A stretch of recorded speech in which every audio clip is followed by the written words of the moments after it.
बताता हूं।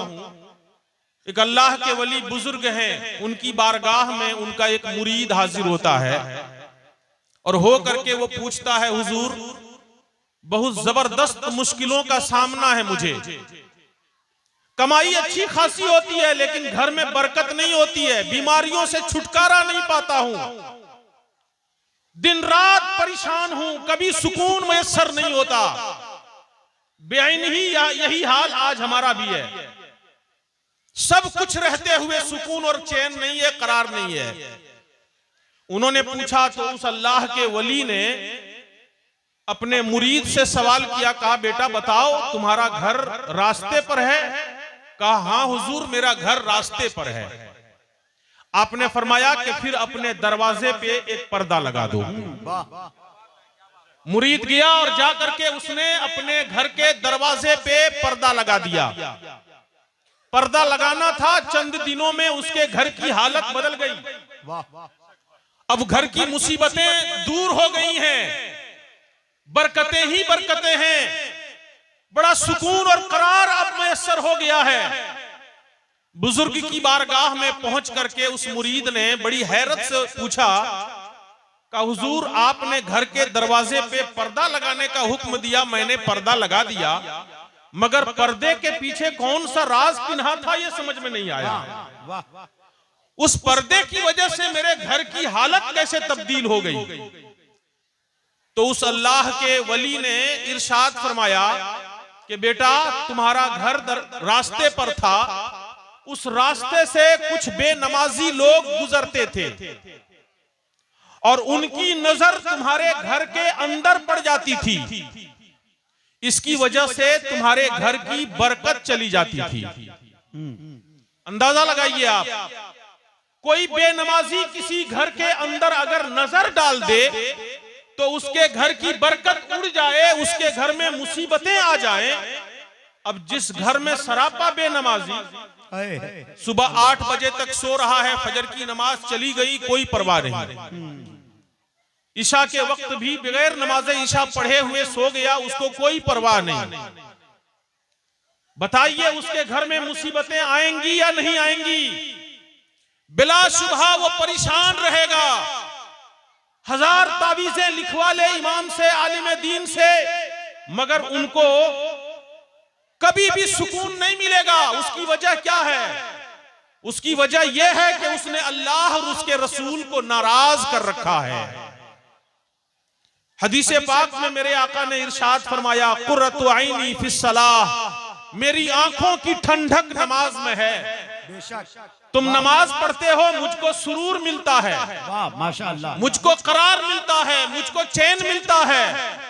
हम हैं कि बगैर किसी उज्र और बहाने के, कोई वजह नहीं है, जिसमें तवानाई है, ताकत है, फुर्सत है, सब कुछ होते हुए भी हम नमाज नहीं पढ़ रहे हैं। बोलिए रब्बे जुल जलाल की बारगाह में हम क्या जवाब देंगे? आपसे मैं एक सवाल करना चाहता हूं, जवाब आपको देना है।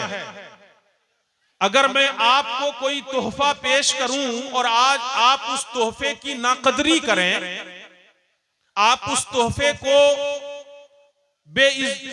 की बेइज्जती करें, उसको ठुकरा दें, तो बोलिए मेरे दिल को चोट लगेगी कि नहीं लगेगी? और वो भी मैं तोहफा कहां से लाऊं? मदीना मुनव्वरा से लाऊं, जहां पे एक मोमिन की मेराज हो रही होती है। वाह वाह वाह, मोमिन की किस्मत की मेराज हो रही होती है। ऐसी बड़ी बारगाह से आपके लिए एक हसीन तोहफा लेकर आऊं और आपको दे दूं, और आपने उस तोहफे को लिया और नाकदरी से देख करके उसको नजरअंदाज कर दिया, फेंक दिया। बोलिए मेरी दोस्ती आपके साथ बरकरार रहेगी या टूट जाएगी? दोस्ती टूट जाएगी आपके साथ, मेरी ताल्लुक मेरा खत्म हो जाएगा। मैं कहूंगा जनाब, जब मेरे तोहफे की कदर आप नहीं कर सकते हैं तो फिर आप मेरे दोस्त कैसे हुए? बिला तशबीह हो बिला तमसील, मुस्तफा जाने रहमत सल्लल्लाहु ताला अलैहि वसल्लम जब मेराज में तशरीफ ले गए तो रब्बे जुल जलाल ने उनकी रब की बारगाह में भला किस नेमत की कमी है? बोलिए ना, हजारों करोड़ों नेमतें हैं, मगर उन तमाम नेमतों में रब ने जो तोहफा अपने प्यारे हबीब को अता फरमाया वो नमाज का तोहफा है। वाह माशाअल्लाह। ऐ मेरे हबीब, ये नमाज का तोहफा लेकर के जाइए और अपनी प्यारी उम्मत को ले जा करके दे दीजिए। ये तोहफा ला करके इस उम्मत को दिया, मगर उम्मत ने कद्र कीमत की नजर से इसको नहीं देखा। मुअज्जिन पुकारता रहता है, आओ नमाज की तरफ, आओ नमाज की तरफ, मगर हम हैं कि नमाज छोड़ करके बाजार की तरफ भाग रहे हैं, दुकानों में गप लगाते हुए वक्त गुजार दे रहे हैं, खेत खलियानों में अपना टाइम बिता दे रहे हैं। बताइए, मेरे तोहफे की नाकदरी करने की वजह से मेरी आपकी दोस्ती टूट गई थी। मुस्तफा जाने रहमत की के तोहफे की नाकदरी करने की वजह से रसूले पाक से हमारा ताल्लुक मजबूत रहेगा या टूट जाएगा। इसलिए जरूरत इस बात की है कि अगर उस नबी का कलमा पढ़ते हैं, कोई गुस्ताखी करता है तो आपको तकलीफ होती है, बदजबानी करता है तो आपका कलेजा मुंह को आ जाता है। उस रसूल से जब आपको इतनी मोहब्बत है तो फिर खुद आप अपने अमल के जरिए उनको तकलीफ क्यों पहुंचाते हैं। इसलिए आज के इस इजलास से ये अहद करके उठिए कि मैं नमाज़े पंजगाना की पाबंदी जब तक जिंदगी रहेगी करता रहूंगा। इंशाअल्लाह इंशाअल्लाह। अल्लाहु अकबर, या रसूल अल्लाह, जिंदाबाद जिंदाबाद। वाह वाह वाह माशाअल्लाह। ये इतना जबरदस्त अमल है कि अगर कोई नमाज की पाबंदी करता है तो हदीस शरीफ में है, मन हाफज़ा अलैहा कानत लहू नूरन व बुरहानन व नजातन यौमल क़ियामत व मन लम युहाफिज़ अलैहा लम तकुन लहू नूरन वला बुरहानन वला नजातन यौमल क़ियामा। कहते हैं कि जो शख्स नमाज की हिफाजत करे, इसकी पाबंदी करे, कयामत के दिन उसके लिए नूर और रोशनी भी होगी, और जो इसकी हिफाजत करे उसके लिए दलील भी है और उसके लिए निजात भी है। रब्बे जुल जलाल कल बरोज़े क़यामत उसकी बख्शिश फरमा देगा। और जो नमाज की हिफाजत नहीं करता है उसके लिए फरमाया गया कि न उसके लिए नूर है, न उसके लिए दलील है, न उसके लिए बुरहान है। आगे फरमाया गया व कान यौमल क़ियामती मा क़ारून व हामान व उबई इब्न खल्फ औ कमा क़ाल नबी सल्लल्लाहु अलैहि वसल्लम। फरमाया कि और क़यामत के दिन वो शख्स जो नमाज की पाबंदी नहीं करता है वो किसके साथ उठाया जाएगा? हामान के साथ उठाया जाएगा, वो फिरौन के साथ उठाया जाएगा, उबई इब्ने खल्फ के साथ उठाया जाएगा। भला बताइए, अगर इतने बड़े बड़े कुफ्फार के साथ किसी का हश्र कर दिया जाए तो उसका हश्र बुरा होगा या नहीं होगा? इसलिए मेरे मुसलमान भाइयों, मैं आपसे गुजारिश करता हूं, आप ये अहद करके आज के इजलास से उठिए कि मैं इंशाअल्लाहुल अजीज नमाज़े पंजगाना की पाबंदी करता रहूंगा। हदीस शरीफ में आया है, मेरे आका इरशाद फरमाते हैं, मन तरक सलात मुतअम्मिदन हत्ता मज़ा वक्तुहा उज़्ज़िबा फिन्नार हुक्बा। कि जो जानबूझ करके एक वक्त की नमाज छोड़ता है, यहाँ तक कि उस नमाज का वक्त, वो नमाज का वक्त गुजर जाता है, नमाज उसकी छूट जाती है, तो इसकी वजह से कल कयामत के दिन उसे एक हुक्बा जहन्नम की आग में जलाया जाएगा। अल्लाहु अकबर। अल्लामा इस्माइल हक्की रहमतुल्लाह ताला अलैह ने तफसीर रूहुल बयान के अंदर इरशाद फरमाया, एक हुक्बा 80 साल का होता है और एक साल 365 दिन के, और एक दिन जो कयामत का दिन होगा वो 10,000 साल के बराबर होगा। अगर आप गुनाह करके देख लें तो एक नमाज जानबूझकर छोड़ने की वजह से 2,88,00,000 साल तक जहन्नम में जलाया जाएगा। है किसी के अंदर इतनी क्षमता, इतनी सहन शक्ति कि इतनी जहन्नम की आग को बर्दाश्त वो कर सके? अगर आपको प्रैक्टिकल करना हो तो आप अपने घर पर जाएं, चूल्हा जलाएं और बहुत कम मध्यम आग की लो जिसमें हो, उस आग में अपनी उंगली डाल करके आप देखें कि आप बर्दाश्त कर सकते हैं या नहीं, आपके अंदर क्षमता है या नहीं, सहन शक्ति है या नहीं। अगर आप बर्दाश्त नहीं कर सकते हैं, और ये तो दुनिया की आग है, इसे बर्दाश्त नहीं कर सकते हैं तो फिर भला जहन्नम की आग को आप बर्दाश्त कैसे कर सकते हैं। मेरे आका करीम सल्लल्लाहु ताला अलैहि वसल्लम ने इरशाद फरमाया, ऐ मेरे सहाबियों, अभी अभी जिब्राइल अमीन आए थे, उन्होंने आकर मुझे बताया कि रब्बे जुल जलाल ने जहन्नम की आग को दहकाने का हुक्म दिया। 1000 साल तक उसको दहकाया गया। जब जहन्नम की आग सुर्ख हो गई, फिर रब्बे जुल जलाल ने हुक्म दिया कि और 1000 साल तक इसे दहकाओ, तो और 1000 साल तक जहन्नम की आग को दहकाया गया। अब वो आग सफेद हो गई। फिर रब का हुक्म हुआ, ऐ फरिश्तों, जहन्नम की आग को और दहकाओ, तो जहन्नम की आग को और 1000 साल तक दहकाया गया। तो अब उसकी आग काली हो गई, न उसमें रोशनी है, न उसमें कोई चिंगारी है। आग की गर्मी इतनी शदीद है कि अगर एक सुई के नाके के बराबर इस रुए जमीन पर रख दिया जाए तो पूरी कायनात जल करके खाकिस्तर हो जाएगी, उसकी ताब ना ला सकेगी। हम कहां भूले बिसरे हुए हैं, कहां खोए हुए हैं, जिस नमाज की कोई कदर कीमत हम नहीं जानते। एक नमाज जानबूझ करके छोड़ने की वजह से 80 हुक्बा यानी 2 करोड़ 88 लाख साल तक जहन्नम की आग में जलाया जाएगा। अल्लाहू अकबर। अल्लाह ताला हम सबको महफूज रखे, बोलिए आमीन। आमीन। अगर बचना है तो नमाज की पाबंदी शुरू कर दीजिए, नमाज की पाबंदी शुरू कर दीजिए, इससे कोई मफर नहीं है। आज हम मामूली मामूली उज्र पर बहाना कर लेते हैं, मामूली मामूली उज्र पर। आज जलसा हो रहा है, बड़े मेहमान आए हैं, चलो आज छोड़ देते हैं नमाज। घर में शादी हो रही है, बड़े मेहमान आए हैं, छोड़ देते हैं नमाज। पाँव में फोड़ा हो गया है, दर्द कर रहा है, छोड़ देते हैं नमाज। सर में दर्द हो रहा है, छोड़ देते हैं नमाज। ये सब तो थोड़ा मोड़ा बहाना भी है। बहुत सारे तो ऐसे भी हैं कि किसी उज्र का भी शिकार नहीं वो, मगर फिर भी नमाज छोड़ रहे हैं। नमाज की उन्हें कोई परवाह नहीं है। आप जरा याद कीजिए, जंगे उहुद में सहाबाए किराम जो जंगे बद्र में सहाबाए किराम जो जंग लड़ने के लिए गए थे, रमजान का महीना, रोजे की हालत में है, जंग लड़ रहे हैं, सामने दुश्मन खड़ा है, तलवार लेकर आया हुआ है, मुसलमानों की गर्दनें काटने के लिए, मुसलमानों के खून का प्यासा है। मगर उस वक्त भी सहाबा ने ये उज्र नहीं पेश किया कि या रसूल अल्लाह, आज नमाज को रहने दीजिए ना, कभी कल पढ़ लेंगे, परसों पढ़ लेंगे। उज्र नहीं पेश किया। जान जाए तो चली जाए, मगर खुदा की इबादत न जाए।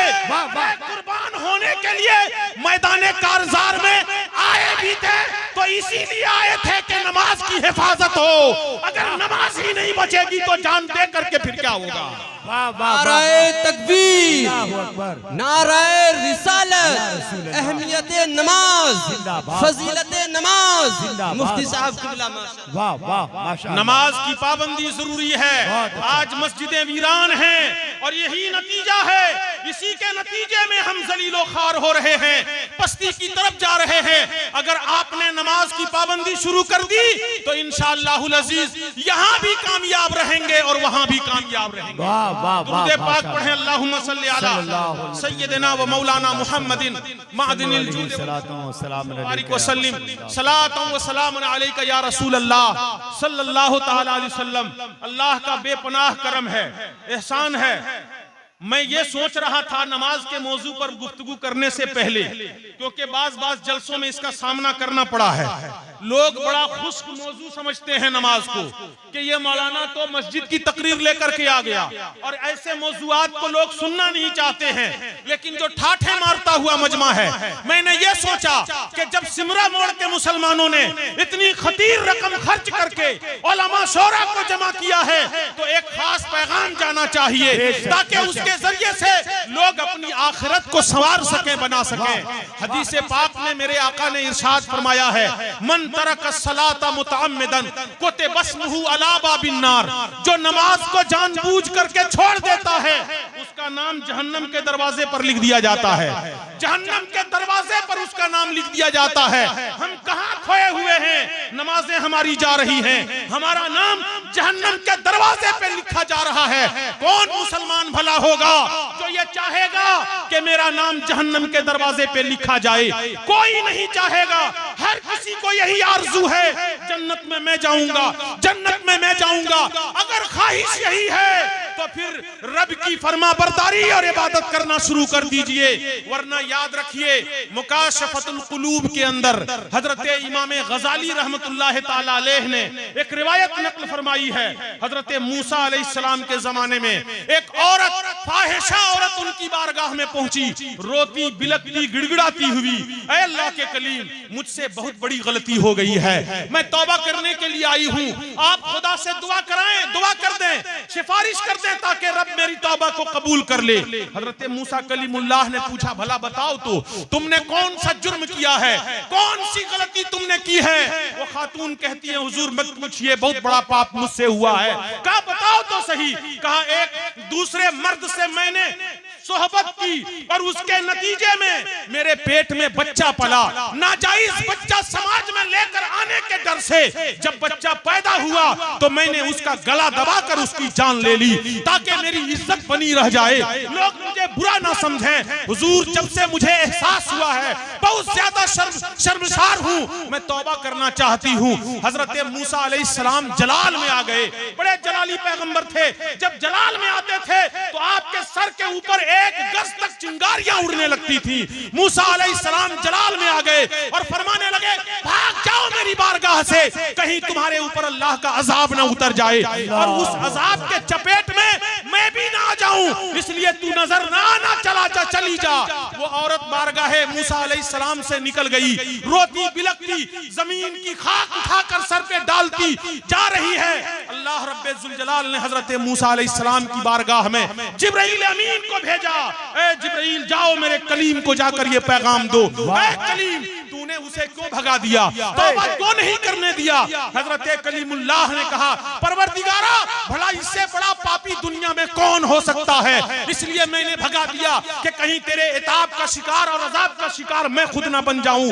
रब्बे जुल जलाल ने फरमाया, ए मूसा तू ये जानता है कि सबसे बड़ा पापी दुनिया में यही है, इससे बड़ा कोई नहीं? कहा नहीं नहीं, मैं सबसे बड़ा पापी इसे ही जानता हूँ। रब्बे जुल जलाल ने फरमाया, ए मूसा सुनो, इससे भी बड़ा पापी वो आदमी है जिसके ऊपर 5 वक्त की नमाज फर्ज की जाएगी और वो नमाजें नहीं पढ़ेगा। अल्लाह अल्लाह अल्लाह अल्लाह अल्लाह, अल्लाहु अकबर, नारे तकबीर, नारे रिसालत, फैजाने नमाज, फैजाने नमाज हजरत मुफ्ती सफीउल्लाह साहब किबला मिसबाई। वाह वाह वाह वाह। दरअसल मामला ये है कि हम खुशखबरियों में भटके हुए हैं, हमें इतनी खुशखबरियां मिल चुकी हैं, हमें इतनी बशारतें मिल जाती हैं, हमको लाके कोई 200 दे देगा, हम डायरेक्ट उसको जन्नत की खुशखबरी सुना देंगे। कोई अगर एक बार खड़ा होकर नारा लगा देगा, मैं उसे जन्नत की खुशखबरी सुना दूंगा। इन खुशखबरियों ने हमारे सुन्नियों का मिजाज अर्श पे पहुंचा दिया है। मुसलमानों याद रखो, मैदाने महशर बड़ा हौलनाक महशर होगा, इतना हौलनाक होगा कि कयामत के मैदान में जब जहन्नम को 70,000 जंजीरों में जकड़ करके 70,000 ऐसे फरिश्ते लाएंगे जिनके मातहत 70,000 फरिश्ते होंगे, वो जब लाएंगे मैदान कयामत में जहन्नम को, जहन्नम गुनहगारों को देख करके गड़गड़ाएगा, एक खौफनाक आवाज निकालेगा और गुनहगारों की तरफ लपकेगा, उन्हें पकड़ने के लिए दौड़ेगा। इतना खौफनाक मंजर होगा, इतना खौफनाक होगा कि हजरत गौसुल आजम दस्तगीर फरमाते हैं उस वक्त उलुल अज़्म पैगंबर भी घुटनों के बल आ जाएंगे और रब की बारगाह में कहेंगे, मौला हमें बख्श दे। नफ्सी नफ्सी के आलम में वो होंगे, औलियाए कामिलीन सजदे में सर रख करके गिड़गिड़ाने लगेंगे, मौला आज हमें बचा ले, आज हमें बख्श दे। मगर हम हैं कि खुशखबरियों में मुब्तला हैं, हम सोचते हैं किसी परेशानी में हमको नहीं पड़ना पड़ेगा। याद रखिए उस दिन सूरज सवा नेज़े पे आ जाएगा, इतना करीब, इतना करीब। मुफस्सिरीन मुहद्दिसीन किराम ने फरमाया कि हदीस पाक में मील का लफ्ज इस्तेमाल हुआ है और मील का एक माना सुरमा लगाने वाली जो तिल्ली होती है उसका होता है। अब अंदाजा लगाएं कि अगर इतना करीब सूरज आ चुका होगा तो कितनी गर्मी लगेगी। आज सूरज का चेहरा आसमान की जानिब है, पीठ जमीन की तरफ है और 15 करोड़ किलोमीटर की दूरी पर यह सूरज है। उस दिन 1.25 मील पर आ जाएगा। कितनी शदीद गर्मी होगी अंदाजा लगाएं। नीचे जमीन आज मिट्टी की है, यह जमीन बड़ी गर्मी को जज्ब कर लेती है, मगर कयामत के मैदान में जमीन तांबे की होगी, गर्मी को जज्ब न करेगी बल्कि और बढ़ा देगी। अंदाजा लगाएं हालत क्या होगी। अल्लामा इब्ने रजब रहमतुल्लाह ताला अलैह फरमाते हैं कि उस वक्त लोग पसीना बहाएंगे, कोई घुटने तक, कोई कमर तक, कोई सीने तक, कोई पूरा डूबा हुआ रहेगा। जिसका अमल जैसा होगा उसी तरीके से पसीनों में शराबोर होगा। पसीना इतना बदबूदार होगा कि अगर एक कतरा इस जमीन पर छोड़ दिया जाए तो पूरी रुए जमीन पर बसने वाले इंसान और जिन्नात सब फना हो जाएंगे, सबका दिमाग फट जाएगा, कोई बात नहीं रहेगा। नारे तकबीर, नारे रिसालत, शोरा अहले सुन्नत, भाई राशिद रजा मरकजी, भाई राशिद रजा मरकजी, उलमाए अहले सुन्नत, नारे तकबीर। वाह माशाअल्लाह, सुभान अल्लाह। दुरूद शरीफ पढ़ने अल्लाहुम्मा सल्ली अला सय्यदना मौलाना मुहम्मदिन मादनिल जुद वल करम व अला आलिहि व सहबिहि व बारिक व सल्लिम सलातन व सलामन अलैका या रसूल अल्लाह सल्लल्लाहु तआला अलैहि वसल्लम। मेरे भाइयों, हम खुशखबरियों में और भूले भटके वादियों में बेकार वक्त जाये न करें, अपनी जिंदगी को बर्बाद न करें, वरना याद रखें मरने के बाद बहुत पछतावा होगा और उस पछतावे से फिर कोई फायदा भी नहीं होगा। इसलिए मैं बड़े ही सहल अंदाज में संजीदगी के साथ आपसे गुजारिश करता हूं कि आप अपने अपनी नमाजों की हिफाजत शुरू कर दीजिए।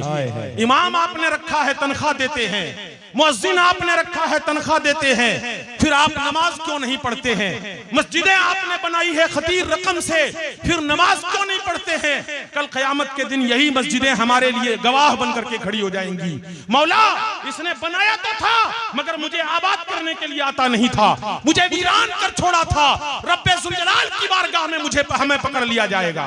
बंदा वहां भी इनकारी होगा, वहां भी कहेगा नहीं मैंने गुनाह नहीं किया, मैंने पाप नहीं किया है, मगर जब नाम अमल उसके सामने खोल कर रख दिया जाएगा तो वह हैरत और इस्तेजाब से देखकर कहेगा मा लिहादल किताब ला युगादिरु सगीरतन वला कबीरा इल्ला अहसाहा। क्या इस किताब को हुआ क्या है? इसने तो मेरे छोटे छोटे बड़े बड़े किसी गुनाह को नहीं छोड़ा है, सबको जमा करके रख लिया है। हैरत में डूबा हुआ रहेगा इंसान, मगर उस वक्त की हैरत कोई काम ना आएगी। इसलिए मेरे भाइयों, अपनी नमाजों की हिफाजत शुरू कर दे। हदीस पाक में रसूल करीम सल्लल्लाहु ताला अलैहि वसल्लम इरशाद फरमाते हैं, बगौर समाअत करें, मेरे आका फरमाते हैं कभी कभी तो मैं ये सोचता हूँ नमाज पढ़ने वाले मगर जमात से नहीं पढ़ने वालों के लिए क्या कर रहे हैं, कह रहे हैं, सुनिए। कहते हैं कभी कभी मैं ये सोचता हूँ कि किसी से कहूँ तुम नमाज पढ़ाओ, किसी को कहूँ तुम नमाज पढ़ाओ, और मैं मोहल्ले के कुछ नौजवानों को अपने साथ लूं, लकड़ियों की गट्ठर साथ ले लूं और आबादी में निकल जाऊं देखने के लिए कि कौन कौन नमाज पढ़ने आया है, कौन कौन नहीं आया है। फिर जिसको घर पे देखूं नमाज के लिए नहीं आया हुआ देखूं, उस शख्स के घर पर लकड़ियां डाल करके आग लगा दूं और उसे जला दूं। अल्लाहू अकबर। अंदाजा लगाइए, नमाज नहीं पढ़ने वालों से मेरे आका इतने सख्त नाराज हैं कि कह रहे हैं कि उसके घर पर लकड़ियां डाल करके मैं आग लगा दूं। मैं ये कभी कभी सोचता हूं, फिर हम कौन हैं कि रसूल पाक का दीवाना कहलाते हैं मगर नमाज नहीं पढ़ते हैं। कैसी दीवानगी है हमारी, कैसी मोहब्बत है हमारी उस नबी के लिए। हम मस्जिद तक नहीं जा सकते और हम कहते हैं अपनी जान दे देंगे। इससे बड़ा झूठा दुनिया में कोई नहीं हो सकता है। इसलिए नमाजों की पाबंदी शुरू कर दीजिए। मैं देखना चाहता हूं इस मजमे में, इस मजमे से आज देखना चाहता हूं, उलमा और शौरा की मौजूदगी में गवाह बना लेना चाहता हूं। अपना हाथ उठा करके दिखाएं कितने लोग नमाज पढ़ने का अहद करते हैं। अरे वाह माशाअल्लाह। अरे आप अपने बगल वालों को भी देखें, नेकी की दावत देना भी सवाब है। तकबीर। सारे लोग एक दूसरे के गवाह बन जाएं। आज मुफ्ती साहब किबला आपके लिए गवाह बन रहे हैं। एक आलिम की जबान खुली है, हाथ किसी का नीचे ना रहे, आप हाथ उठाकर हुजूर मुफ्ती साहब किबला के बात की तायीद करें। नारा लगाए, नारे तकबीर, नारे रिसालत, फैजाने नमाज, मसलके आला हजरत। आज ये मसलक आला हजरत का नारा लगा। अभी इस मसलक को हम लोग अपने अमल के जरिए से, अपने कैरेक्टर के जरिए से बदनाम कर रहे होते हैं। हमारे सुन्नी उलमा को जवाब देना मुश्किल हो जाता है। लोगों ने एक हिसाब बना लिया है, एक करारदाद पास कर लिया है एक तरह से कि जो बेनमाजी होगा वही सुन्नी होगा। नऊज़ बिल्लाहि मिन ज़ालिक। जबकि आप अंदाजा लगाएं कि जो नमाज पढ़ेगा सुन्नी सही अकीदा होकर उसी की नमाज काम आएगी, उसी की नमाज काम आएगी। आपको एक मिसाल से ये बात समझा दूं, बात बड़े आसानी से आपके दिमाग में उतर जाएगी। आप अपने घर के दरवाजे पर एक घड़ा रख दें और रोजाना उस घड़े में एक लोटा पानी डालें। 1 महीने तक पानी डालते रहे आप, मगर जब घड़ा उल्टा के देख रहे हैं तो एक कतरा पानी नहीं है। हैरत से आप इमाम साहब के पास गए, हजरत जादू हो गया। क्या हुआ? 1 महीने से पानी डाल रहा था घड़े में, मगर घड़े में पानी नहीं है। इमाम साहब ने आकर के घड़ा उठाया और देखा तो घड़े का पैंदा गायब, घड़े का पैंदा गायब। कहा, रे जनाब, घड़े का पैंदा रहेगा तब ना पानी ठहरेगा, जब पैंदा नहीं तो फिर पानी कहां से ठहरेगा। फिर आप समझ लीजिए, जब ईमान का घड़ा सलामत रहेगा तो नमाज भी काम आएगी, रोजा भी काम आएगा, ज़कात भी काम आएगी और दीगर इबादतें भी काम आएंगी। जब ईमान ही सलामत नहीं रहेगा तो फिर ना कोई नमाज काम आएगी, ना कोई रोजा काम आएगा, ना ज़कातें काम आएंगी, सब बेकार चली जाएंगी। इसलिए ईमान भी महफूज रखिए और नमाज की पाबंदी कीजिए। मसलके आला हजरत उसी का नाम है जो नमाज की पाबंदी करता है, वो मसलके आला हजरत का मानने वाला है। आए हैं, वाह वाह वाह, या रसूल अल्लाह, मसलके आला हजरत, मसलके आला हजरत, उलमाए अहले सुन्नत, मुफ्ती सफीउल्लाह साहब मिसबाही क़िबला, नारे तकबीर। अल्लाह। सैयदी आला हजरत के ताल्लुक से एक बात अर्ज कर दूं। हदीस शरीफ में एक लफ्ज आया है कि अगर लोग नमाज इशा और नमाज फज्र की अहमियत जान लें, अगर लोग नमाज इशा और नमाज फज्र की अहमियत जान लें तो वो नमाज पढ़ने के लिए हर हाल में आएंगे, चाहे उन्हें सुरीन के बल घिसट कर आना पड़े, चाहे सुरीन के बल घिसट कर आना पड़े। सैयदी आला हजरत के जब आखिरी अय्याम चल रहे थे, आप अलील थे, तो आपको 2-3 आदमी पकड़कर मस्जिद तक ले जाते थे नमाज पढ़ाने के लिए। एक दिन ऐसा इत्तेफाक हुआ कि कोई ले जाने वाला नहीं, सारे लोग अपनी अपनी जरूरियात में मसरूफ हो चुके हैं। सैयदी आला हजरत ने देखा, आवाज दिया कि कोई आए जो मुझे ले जाए मस्जिद तक। नमाज की पाबंदी कितनी थी वो जरा अंदाजा लगाएं। आपने देखा कोई मुझे नमाज के लिए ले जाए, लेकिन जब कोई नहीं आया तो रिवायत में मौजूद है कि सैयदी आला हजरत सुरीन के बल घिसटते हुए रोड क्रॉस करके मस्जिद तक पहुंचे और नमाज पढ़ा। और फिर इस हदीस पाक की तफसीर बनते हुए नजर आ गए कि मसलके आला हजरत वही है जो नमाज पंजगाना की पाबंदी करेगा। नारे तकबीर, नारे रिसालत,